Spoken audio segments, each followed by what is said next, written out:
This is the third part of chapter 15, and it's about DNA transformation.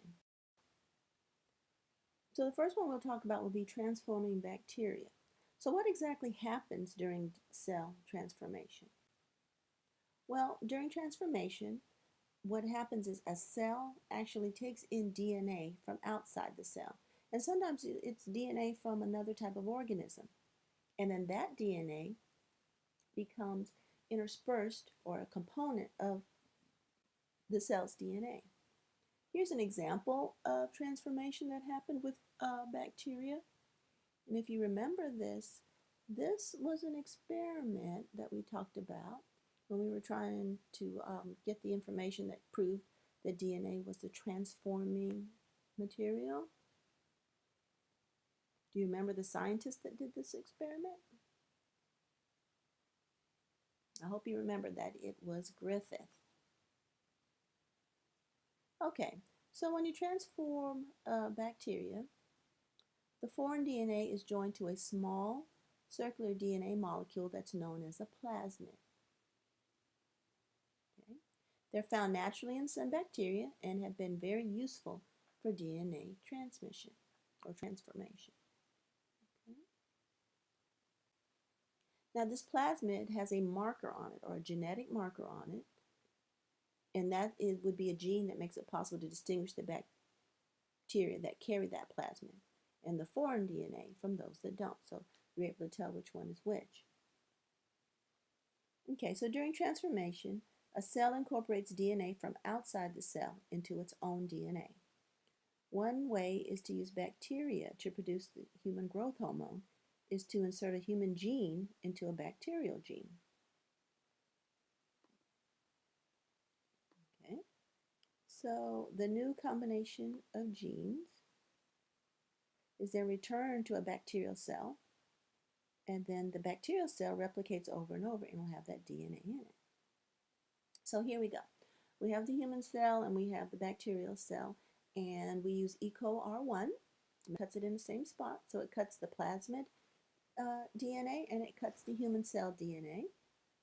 And we take out the gene that's responsible for the human growth hormone, that's the purple there, and we insert it into this bacterial plasmid, and then now it's in the bacteria's DNA. Now we put that plasmid, they put the plasmid, well, we don't actually, the scientists put the plasmid back into the bacteria, and then now when the bacteria divides, it will have this human growth hormone in it. Okay, so it's not a synthetic hormone. This is the real deal. This would be the type that a human would produce. So it's a way for them to make HGH, or human growth hormone. It can also happen in plant cells. So how do you know if it's successful?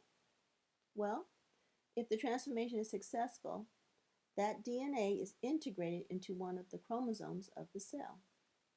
So here's an example with plants. So there's a bacteria that gives plants tumors. Okay, in particular it's tobacco plants we're talking about. So what happens is that researchers inactivate the tumor gene that's found in the bacteria,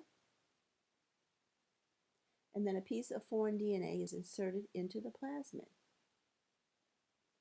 Then they use the recombinant plasmid is used to infect the plant cells. So here we have an inactivated gene, right? So we're having it's not going to cause tumors, but it will infect them and allows the tumor not to grow. So in plant cells, when the cell walls are removed, plants sometimes will take up DNA on their own. And then the DNA can be just directly injected into some cells.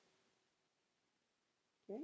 Cells transformed by either procedure can be cultured to produce adult plants. So now you've got this inactivated tumor cells, right, or genes, and they're in the cells of the plant, and then you grow those plants, and they won't have the tumors. So here it is. The bacterium Agrobacterium tumefaciens can be used to introduce foreign DNA into plant cells. if the transformation is successful, the DNA will be integrated into one of the cell's chromosomes. So here is the bacterium, okay, and they deactivate it, like we said earlier, and they introduce it into the plasmids of plant cells. So inside the plant cells, the agrobacterium inserts part of its DNA into the cell chromosome. And then as the plant grows, the plant is generated from these transformed cells. Here's another way to look at it. So here is the plasmid, like we said before with the bacteria. Insertion of the gene into the plasmid using the enzymes and DNA ligase, right? So we're looking for that orange piece. And then they put that into the plant cells. And then as the cells divide, they will have the ability not to make, or they won't be able to make the tumors. And then you grow the plant with the new trait in. Now, when we transform animal cells, a lot of times egg cells are large enough that you can inject DNA straight into the eggs. Okay. Now, if you think of in vitro fertilization, same thing. In this case, enzymes are helped to insert the foreign DNA into the chromosomes of the injected cell. DNA molecules used for transformation of animal plant cells have those marker genes. That way you can tell the difference, remember, between the original DNA and the inserted DNA. Then the DNA molecules are constructed with two ends that recombine with specific sequences in the host chromosome. The host gene normally found between those two genes or between those sequences can be lost or replaced with the new gene. So here's a picture kind of how it works. You have the recombinant DNA, okay, and there's the target gene.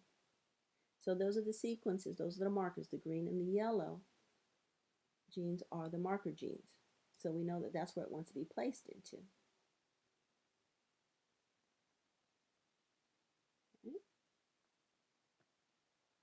So the recombinant DNA can replace a gene in an animal's genome. The ends of the recombinant DNA recombine with the sequences in the host cell DNA. When the recombinant DNA is inserted into the target location, the host cell's original gene is lost or knocked out of its place. Okay, do you want to see that again? Yes, we can. Okay, there's the target gene, recombinant gene, and it goes in and kind of knocks that one out. Okay, and this ends this section about DNA transformation.